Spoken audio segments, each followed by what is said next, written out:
Thank you so much. We are so blessed by that music team. One more round of applause and appreciation. And I just want to acknowledge we have a lot of folks in the room from the Parliament of World Religions. And I would love to offer you and ask you to stand up so we can just appreciate you for a moment. Acknowledge. Yes, woo! We're so glad you're here. And I look forward to connecting with you more later in the week. So before I jump into our August theme of letting go, I'm just going to acknowledge that I just came back from a Asilomar, and maybe some of you folks did that too. We had our CSL retreat there in Pacific Grove, right at the waterfront. And since I like to manage people's expectations, I just want to tell you I haven't had a lot of sleep the last couple of days. So anyway, being there, I couldn't help but be struck by the fact that Ernest Holmes, the founder of religious science and the author of Science of Mind, held gatherings there too. They would come together there for lectures, discussions, meditations, to explore and apply the concepts and practices, the same things we do here, right? And through the study of these various ancient wisdom teachings, Christianity, Eastern philosophies, New Thought, he developed these concepts. Mind you, he didn't invent principles, because principle just is. But as he gathered these principles and studied them and wrote about them, he made them more available to all of us. And I know most people sitting in this room would say that this teaching has changed their life, right? The teachings are based on the power of the mind and the potential for people to transform their lives. So standing on that sacred ground where Ernest Holmes spoke, we had the opportunity to listen to current day inspiration centered around the same principles. And this week there was also a lot of talk about our current time-space experience, right? This strange time that we're living in. This post-pandemic world that we don't quite yet know how to be with, or at least I don't. And the idea came up more than once that as both individuals and as a collective, that we're in this sort of in-between, this liminal space. You know, things aren't how it was before, but we haven't quite gotten to something new, and we're in this icky place, as you always hear the analogy of the caterpillar in the goo before the transportation. And that was mentioned a few times as well. And there was a lot of exploration. I'm looking at my notes and I can't read them. I was tired when I wrote those too, so. There was a lot of exploration and discussion about taking responsibility for taking this teaching into the future, to be relevant in today's world. If you've read Science of Mind, you know the older writing style can feel hard to move through, the masculine gendering, various ways that it might not appeal to everyone, but the message is still there, the message is still relevant. But the question is, how do we present these teachings in a way that excite people and interest people and keep us moving forward?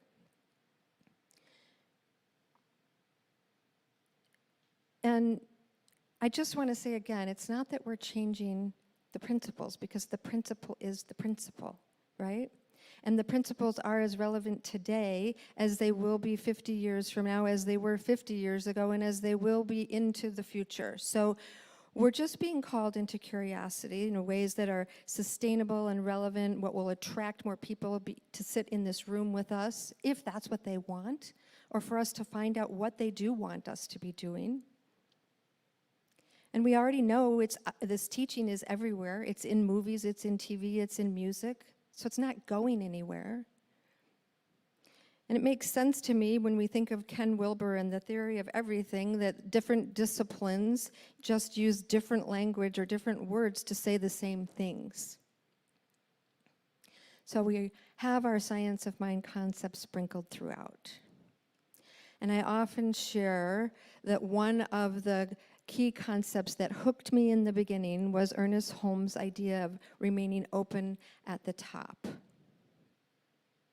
Otherwise, we become a closed set of dogma, right? But to keep bringing in the new. And I believe that if Ernest Holmes were here today, he would be writing about and talking about the current situations and bringing in new ideas and new ways of talking about it that would support us. Still using affirmative spiritual psychology, intersecting spirituality and science, drawing on ancient wisdom and new thought. One of my teachers said that the saying we often use is change your thinking, change your life, and he says it should be transform the thinker. That was Dr. Tom Sanner. Instead of change your thinking, change your life, transform the thinker. And I do think that's what we want when we walk into a Center for Spiritual Living or when we look up a Center for Spiritual Living online. We're looking for something to be transformed in our lives.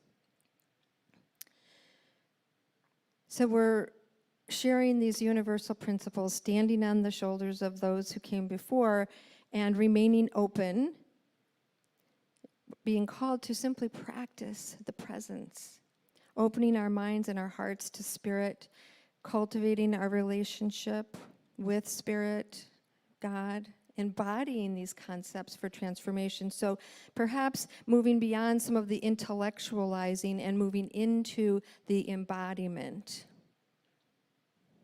working with the breath, moving energy. Some of the things people are looking for when they search for us are that mindfulness, stress reduction, relationships, money, and how we really practice that. And as I consider Ernest Holmes and the science of mind teaching, and I heard the speaker's call to keep it relevant, it was really heartened to think at Cityside we're doing that. We're already doing it.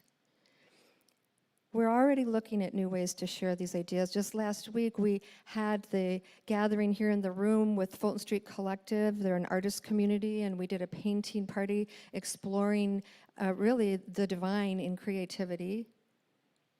We've included some DEI and B work recently, not just for leadership, but for the community. So we really are looking at being relevant and keeping this teaching moving forward. So I thank you for co-creating Cityside with me and keeping this relevant. As we do our work individually, we impact the collective, right? And so now the book we're working with, The Universe Always Has a Plan, The 10 Golden Rules of Letting Go by Kahn. So generally speaking, this book is an invitation to be present, to trust what is part of our, what is on our path as our healing journey. Not a new idea, another way of saying it. We are being invited to operate from a heart-centered approach rather than the protective mask of the ego. And he describes the 10 rules of letting go as a way of returning to who we really are, for emotional freedom. And emotional freedom doesn't mean that we don't have painful emotions. It's when you're aligned with your soul and connected with your heart and so rooted in who you are that no matter what occurs and no matter what it brings up in you, you are able to be with it and be transformed by it and allow it to be part of your awakening rather than coming from your triggered response. When we lean in to the emotions and develop a relationship with the feelings, an opening occurs. We're able to notice when we're in drama. And he offers mantras and exercises for every golden rule. It's kind of fun. Amy covered the golden rule 1, you have done nothing wrong. It's about self-compassion, compassion for others, bringing forgiveness into every experience. When you offer forgiveness to yourself, you can be more forgiving and accepting of others. The golden rule number 2 that she covered, and you can always go back to the recording, anyone who blames you isn't happy. So when I'm operating in ego or unconsciousness, the ego thinks that you're the reason for my unhappiness. This is just codependency, folks. So, especially when someone's lashing out at you, they're the ones who need forgiveness the most. This is when it serves us to be in our work, to be grounded in noticing what's happening here in me so that I can offer that compassion to you and I can be the space for you to have your awakening just like I'm having mine. And golden rule number 3 that Amy shared, hardships can be fast-tracked through thankfulness. And he uses thank you for this gift as a mantra, suggesting that everything we encounter is here to move us forward and we can just move into gratitude for it. He says change and loss are some of the deepest ways that life evolves us out of ego and into alignment. Anybody experienced that? A dark night of the soul was when you had your biggest opening. I've gotten to the point now when something challenging is coming, I'm just like, okay, bring it on. I'm looking for the good stuff. And he says, as you experience the nature of change and loss from the soul's sense of excitement, instead of the ego's perception of judgment, you're able to let go with authenticity and ease. So today we're going to explore golden rules 4, 5, and 6, if I get to them. Golden rule 4 is about feeling better helps everyone heal. So my feeling better is for everyone's good. And the mantra he offers for golden rule 4 is, and I'm going to say it, and I'm going to ask you to say it with me. My happiness is a service to all. My happiness is a service to all. Another way he addresses this is to say, my light is a service to all. Try that one. My light is a service to all. We have to develop trust that my light, your light, is what everyone around us needs. Kahn says, when you're a conscious being, anything you encounter has been created to make you more conscious. And if you're unconscious, anything you encounter is likely to create more unconscious responses until you're ready to wake up. So I'm going to go off track here a second. Just feel into this, I've been calling in this idea of being more in flow. I've shared many times, any of you who know me or have heard me speak before, I talk a lot about the part of me that feels like I have to do a good job. It's the thing that runs in the background. It's what I am wanting to heal. And to bring healing to that, I love that, I accept that. That's the work, right? To trust that it's here for me. Well, this feeling of wanting to do a good job, what's underneath that really is just wanting to be loved, right? Just wanting people to think I'm okay. And for whatever reason, my ego parts, my personality parts developed this coping strategy of doing a good job as a way to get people to think I'm okay. Well, I had an experience in Asilomar where I saw my mentor from a distance. Now, my mentor is someone that I've spent the last couple of years speaking to on the phone every 4 weeks, and we have profound, loving, deep conversations. I've only met her in person a handful of times, and it was probably 8, 9 years ago.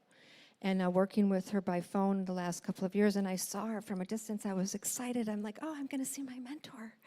And I walked up to her, and she didn't have any idea who I was.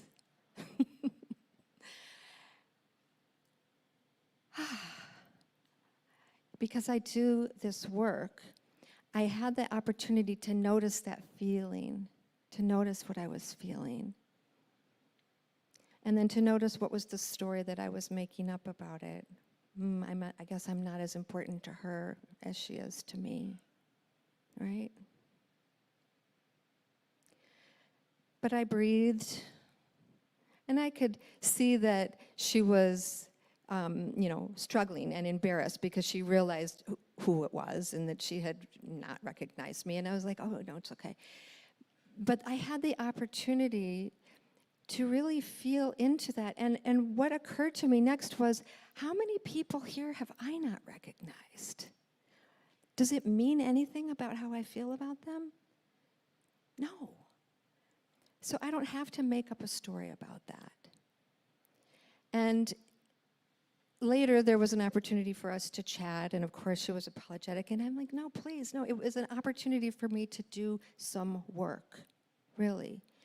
And there's always more. There's always more. There's always more work to do. And Kahn says that since you're already waking up, all life can do is wake you up further. So the cast and characters and situations are all perfectly aligned for you to have the experience you need to have so that your light can shine.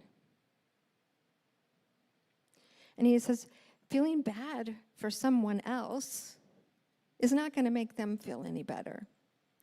And he talks a lot about how we as empaths tend to diminish our light and bring ourselves down so that we can make the people around us feel okay.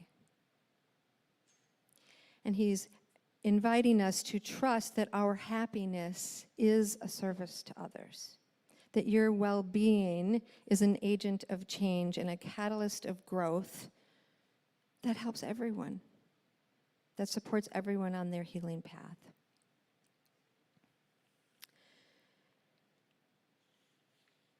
Kahn says, the one who is having the most intense sensation or is the most committed to their emotional experience is the one who dominates. What he means by that is if they're more committed to their victimhood than you are to your light, then you're going to meet them at their victimhood. And if you're more committed to light than someone identifying as a victim, your frequency of light invites their subconscious to match your vibration. We are being called to lift our vibration, to not feel that we have to meet someone in their suffering in order to help them. The greatest support we can offer is to see their wholeness, to see their perfection, to be in our light, to stand in our power. And that light can shine so brightly that it can raise their vibration. He says light realms often feel more passive, while shadow realms feel more aggressive. And that's why we tend to lower, because we're more passive if we're in light. And I'm calling us to become more assertive with our light, right? And not to dim our lights in any way. Shining less helps no one. And one of the first steps to becoming the light is allowing yourself to shine no matter what the circumstances are. And I love this idea he shares that the ego would rather see itself as imperfect because it's understandable to the ego. It gives the ego something to manage. Because in perfection, the ego has nothing to do. So the ego settles for that lesser, more understandable version of itself. And your light is going to trigger people, and it's okay. It's perfect for them. It brings up their work for them to do. And we have to develop this trust that what you bring forth within you, the light of divinity in you, for yourself, for your family, for the world, for everyone you meet, it provides profound opportunities for everyone around you. You don't have to manage other people's experience like I try to do. So I'm speaking to myself just as much as I'm speaking to you. How am I doing here? Wow. So well-being is a signal, this is golden rule number 5, that you are ready to embody your potential. He says, my breath is the living presence of well-being. The more mindfully I breathe, the more alive I feel. Breath has the power to return us to our center, aligned with ourselves, anchored in spirit. And from the reading, whether you're aware of it or not, you're always breathing this light in. So why don't you always feel well-being? Because your breath is only giving you the experience of it that matches what you think it is. So he invites us to intentionally breathe light as presence, light as love, light as wholeness. Not just walking around clenched, barely breathing. The more you become aware of breath as the living evidence of light within you, the more breath becomes the well-being that contributes to your expansion. The mantra, again, my breath is the living presence of well-being. My breath is the living presence of well-being. The more mindfully I breathe, the more alive I feel. The more alive I feel. Sorry, I didn't give very demonstrative instructions that time. So, when you're aware of your breath as this infinite light of source energy, every breath begins to be in service to your healing. And we know that healing just means God being revealed, right? When you're aligned with breath, your thoughts become aligned with your breath, your ideas and your perceptions become harmonious, clear, positive. It is filled with the same light. Then your actions take on that lightness and that harmony. So breathing is not just a hip trend, it's a transformative tool. And he also explains how the breath unifies the right and left hemispheres of the brain so that they're working interdependently instead of independently in conflict of one another. And this supports integrating that ego. So when I met my mentor and she didn't recognize me as I stood in my breath, it supported me to remember, oh, this is that part of me that's reacting. This is that ego part that's feeling something. As I breathe, I remember to be present, to remember the truth and get out of the story. And he goes on in golden rule number 6 to tell more about how the universe always has a plan. And I'm going to just abbreviate this and trust that one of the other speakers will pick it up a little further. He's really talking about the idea of the law of attraction, and the sort of old way of thinking of law of attraction is that we put it out there and draw it into us. And he's encouraging us to let go of this because it sort of sticks us, or keeps us feeling stuck in this illusion of time and disappointed, thinking things should show up in a certain time frame. And instead of trusting The universe has to deliver your desires, but it's going to deliver them at the perfect time for your optimal growth. So when we live in that knowing, we can let go of that striving and that struggling toward a different experience. And he says, what if the reason you can't envision what you want or why you don't have what you want is because everything that's coming your way is beyond your wildest imagination? And that is the art of letting go, trusting the universe has a plan, trusting that your light is for everyone's good, trusting others' light is for everyone's good. And trusting you will receive everything you desire at exactly the moment it is meant to arrive.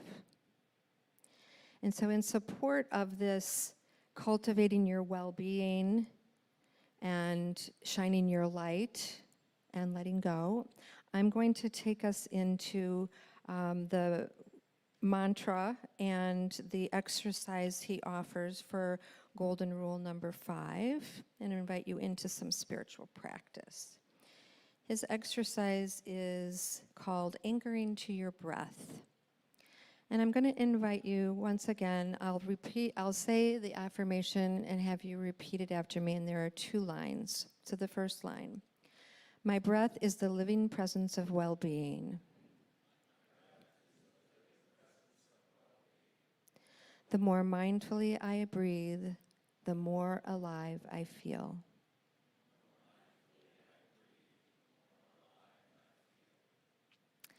All right, so I invite you to turn your attention within, if you're comfortable closing your eyes or taking a downward gaze.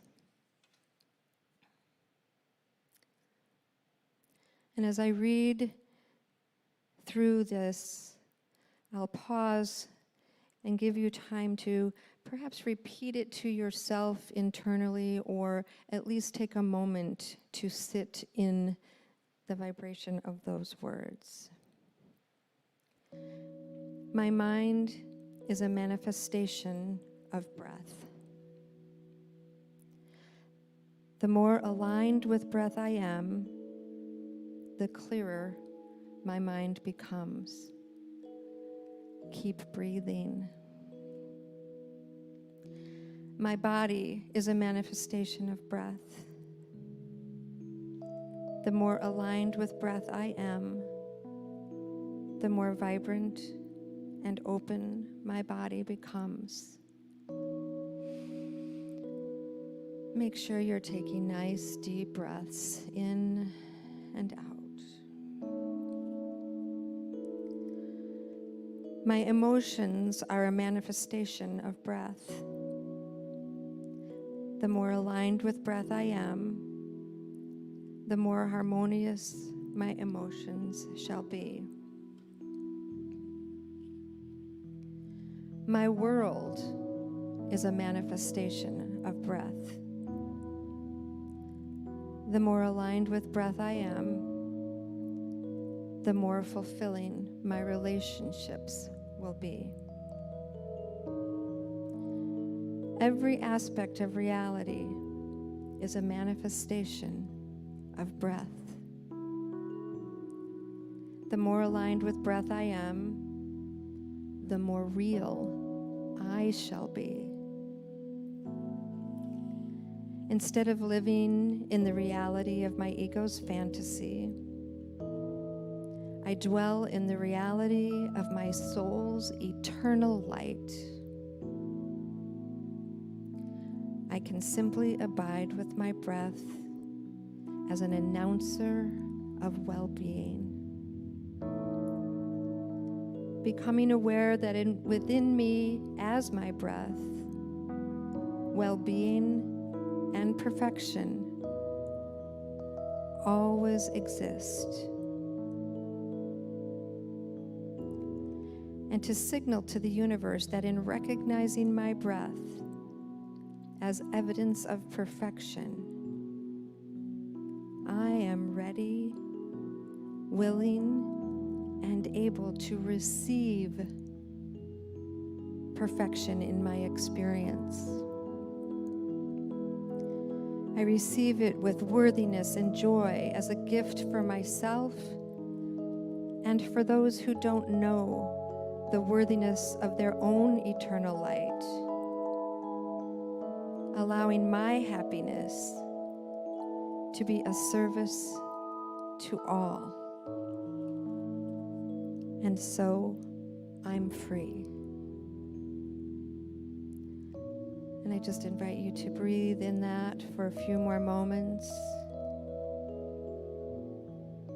And I just affirm that Spirit has already spoken through that meditation. You are aligned with the wholeness and perfection that is at the center of your being. Your very breath that breathes you is a demonstration of your perfection, demonstration of your light, and that you are stepping into the fullness of who you are here to be, knowing that your light is in service to everyone you meet, that each of us is yes to being the highest idea of God expressing in, as, and through each of us as light for the highest good of all. What is good for one is truly good for all. It can be no other way.